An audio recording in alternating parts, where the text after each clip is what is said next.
샬롬, 주님의 이름으로 문안드립니다.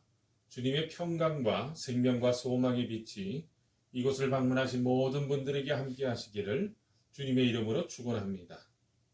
오늘은 본문에 의지하여 나의 도움 되신 하나님이라는 제목으로 여러분들과 함께 은혜를 나누고자 합니다. 하나님은 어제나 오늘이나 영원토록 동일하십니다. 그래서 하나님께서는 그를 믿는 자를 지금도 변함없이 도와주십니다. 1967년 6월 5일 이스라엘의 6.1 전쟁으로 불리는 중동전쟁에 관한 이야기입니다.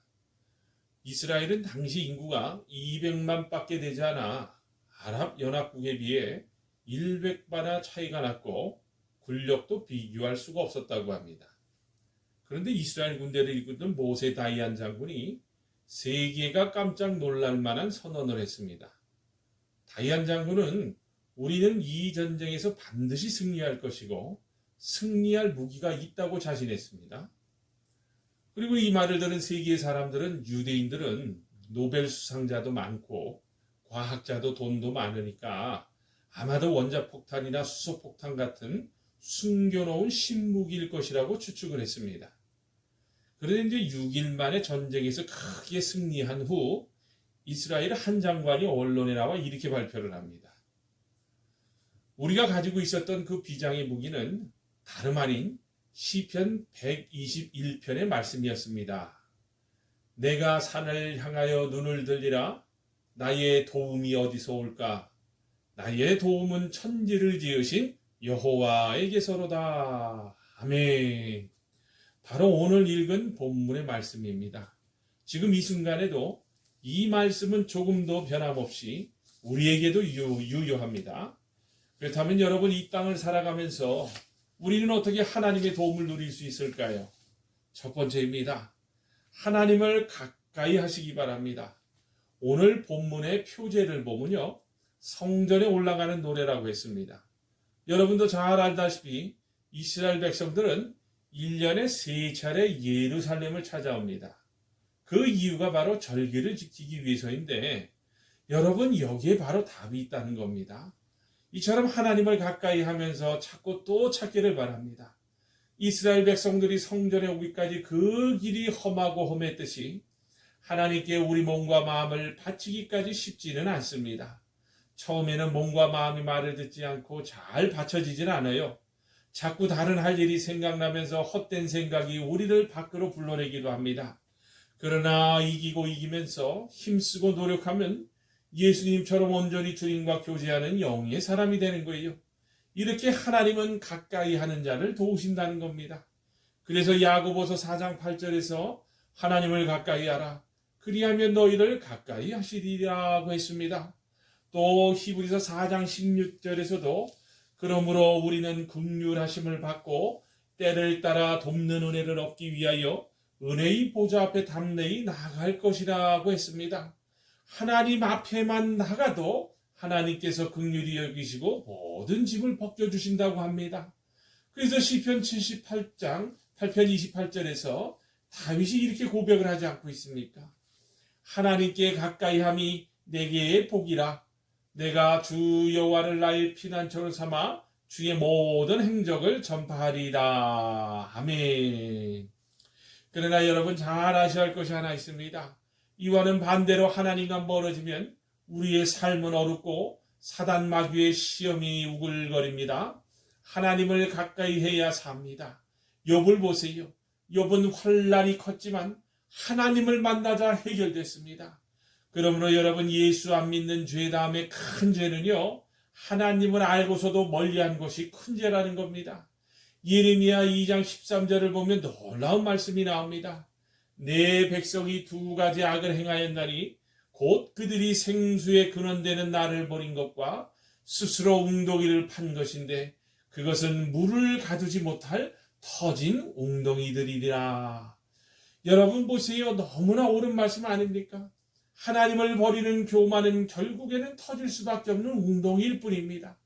그래서 우리는 하나님을 더욱더 가까이 하면서 사단 마귀의 거짓 속임수에 절대로 속아 넘어가서는 안 됩니다. 여러분, 성경에는 거짓의 아비를 사단 마귀라고 합니다. 여러분, 우리 조국 대한민국을 보면 얼마나 거짓이 산을 이루며 판을 치고 있습니까? 여러분, 월남의 패망의 네 가지 원인을 알게 되면 오늘날의 대한민국의 현실을 더 잘 파악할 수 있습니다.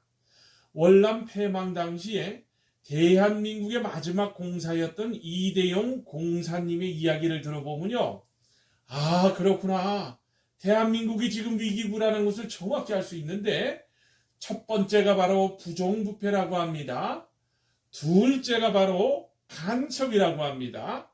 셋째는 속임수, 즉 거짓말 선전선동입니다. 그리고 마지막 네 번째가 극성 맞는 데모였다는 거예요. 그리고 그때 당시 월남 안에는요, 5만 명의 공산 간첩들이 있었는데 이들로 인해 나라가 망했다는 거예요. 정말입니다, 여러분. 하나님을 절대로 잊지 말고 가까이 하며 살아야 합니다. 그게 바로 사는 길이요, 나라가 바로 서는 길이라는 거예요. 두 번째입니다. 하나님을 믿을 때 도와주십니다. 오늘 본문인 시편 121편은 다윗의 시로서 다윗이 사무엘이 죽은 후에 바란 광야에서 지은 시라고 합니다. 다윗을 사울 대신 기름 부어 세우고 기도하고 보호해주던 큰 그늘이었던 사무엘이 떠났을 때 아마도 다윗은 심적으로 외로웠을 겁니다.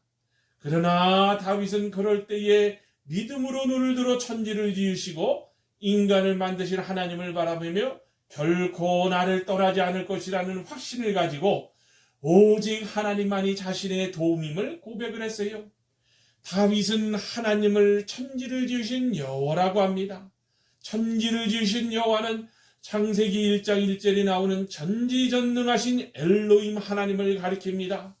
엘로임은 강하고 능하신 속성을 가지신 하나님의 이름으로 없는 것을 있게 하시고 안 되는 것을 되게 하시는 불가능이 없으신 하나님을 가리킵니다.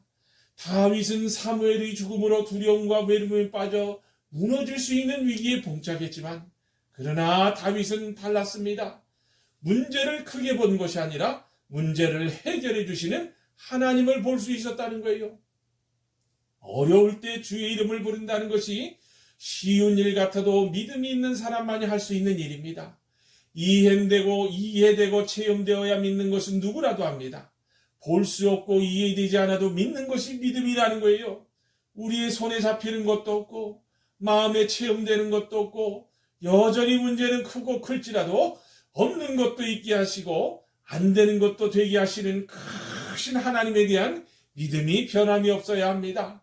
그래서 다윗은 시편 27편 13절과 14절에서 내가 산자들의 땅에서 여호와의 선하심을 보게 될 줄 확실히 믿었도다. 너는 여호와를 기다릴지어다. 강하고 담대하며 여호와를 기다릴지어다 라고 했던 걸 알겠어요. 그렇습니다, 여러분. 하나님을 조금도 의심하지 말고 믿을 수 있어야 합니다. 이것을 우리가 절대로 놓쳐서는 안 되는 거예요. 여러분, 마지막으로 세 번째입니다. 말씀의 끝까지 서는 자를 도우십니다. 시편 120편을 보면 참 흥미롭습니다. 내용을 보면요, 1절과 2절은 1인칭으로 되어 있습니다. 그런데 3절부터 갑자기 2인칭이 너로 변합니다. 다시 말해서 1절에서 2절의 신앙 고백이 3절과 8절에서는 설교로 변합니다. 그런데 얼마나 은혜로운 설교 아닙니까? 여호와께서 너를 실족하지 아니하게 하시며 너를 지키시는 이가 졸지 아니하시리로다. 이스라엘을 지키시는 이는 졸지도 아니하시고 주무시지도 아니하시리로다. 여호와는 너를 지키시는 이시라. 여호와께서 내 오른쪽에서 내 그늘이 되시나니 낮에 해가 너를 상하게 하지 아니하며 밤의 달도 너를 해치지 아니하리로다. 여호와께서 너를 지켜 모든 환난을 면하게 하시며 또 내 영혼을 지키시리로다. 여호와께서 너의 출입을 지금부터 영원까지 지키시리로다. 아멘. 어떠세요, 여러분? 읽기만 해도 힘이 솟구치는 말씀 아닙니까? 그렇다면 여러분, 이 설교는 누구에게 한 설교일까요? 여기에 대해 대부분의 성경 주석가들은요, 자기에게 한 독백적인 설교로 보고 있습니다. 다윗은요, 하나님의 말씀을 기억하고 그 말씀에 섰습니다. 신약과 구약이 최고의 약이라고 했다지 않습니까? 성경의 약속을 믿는 것이 바로 도움의 기적인 거예요. 그러므로 우리는 말씀을 늘 상고하며 자신에게 적용할 수 있어야 합니다. 시편 103편 1절에서 5절까지를 봅니다. 내 영혼아 여호와를 송축하라. 내 속에 있는 것들아 다 그의 거룩한 이름을 송축하라. 내 영혼아 여호와를 송축하며 그의 모든 은택을 잊지 말지어다. 그가 네 모든 죄악을 사하시며 네 모든 병을 고치시며 네 생명을 파멸해서 속량하시고 인자와 긍휼로 관을 씌우시며 좋은 것으로 네 소원을 만족해 하사 네 청춘을 독수리같이 새롭게 하시는도다. 아멘. 또 여러분 말씀을요 내 자신에게 적용하다 보면요 어떤 때는 책망도 됩니다. 시편 42편 5절입니다. 내 영혼아 네가 어찌하여 낙심하며 어찌하여 내 속에서 불안해하는가. 너는 하나님께 소망을 두라. 그가 나타나 도우심으로 말미암아 내가 여전히 찬송하리로다. 아멘. 그렇습니다. 여러분 말씀을 자신에게 적용하는 사람이야말로 세상이 감당치 못한다는 거예요. 여러분 강철왕 데일 카네기의 이야기로 말씀을 맺고자 합니다. 카네기의 젊은 시절은요 가난한 세일즈맨이었다고 합니다. 그래서 쉽게 낙심하고 열등감에 빠져있곤 했었어요. 그러던 어느 날 그림 한 점을 보게 되었습니다. 갯벌 위에 덩그러니 놓인 배의 그림이었습니다. 마치 자기 신세를 묘사하는 것 같았다는 거예요.